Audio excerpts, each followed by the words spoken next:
It's kind of like this rush of adrenaline where it's like so much is going on. These are my peers who I go to class with, who I see on the daily basis.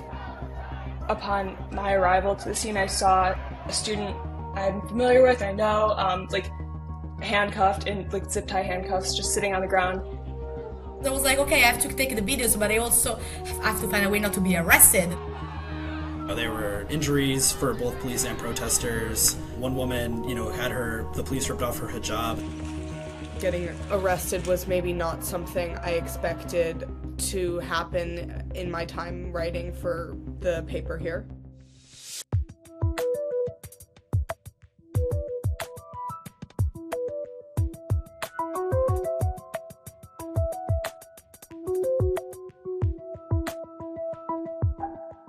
I was just doing my job, and the next thing I know, I was being grabbed by a riot squad member and then being arrested.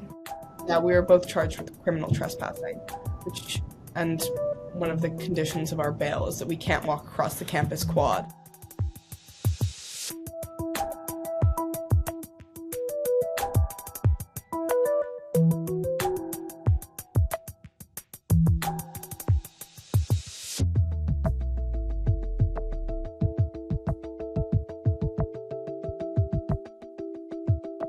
Another thing that surprised me to some extent is how it became big. Actually, how what's happening in Columbia is actually spreading everywhere. When they began at Columbia, we sort of were thinking about how we would cover it should it happen at UW, and then as we saw more campuses across the nation have protests, we began to think about how we would go about our own coverage.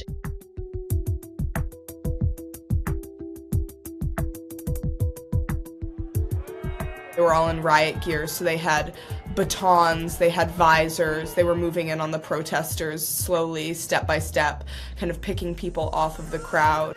We were among the first 10 arrested, but 90 people overall were arrested as we moved later into the night. My arresting officer actually took a picture of my press pass, so I think that they definitely knew that we were press. It was an incredibly eventful and hectic night. I was trying to walk around, to get away from the police, and these maybe it was three, Buffalo police officers were kind of walking in my direction, and I tried to walk around them, and then the one guy told me to get the out of here, and he pushed me. I mean, it was really, kind of scary, because again, we've had big rallies on campus before, but there's just been nothing like that where you have so many people getting arrested and people trying to fight the police and the police, pushing people's heads into the ground. A lot of these protests are very peaceful. The students are camping out and they're really, just sitting there protesting peacefully, and the police are coming in and raiding these encampments.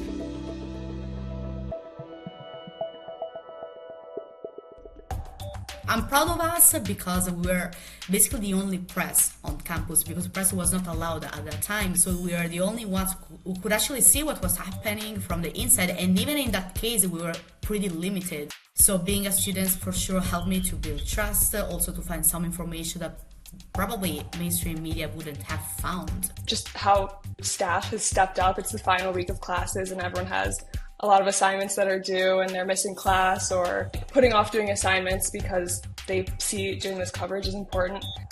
It is sometimes challenging though to separate yourself from what you're seeing, what students go through, you're seeing what students are doing. But then you also have to, sort of act in a professional manner and do this coverage.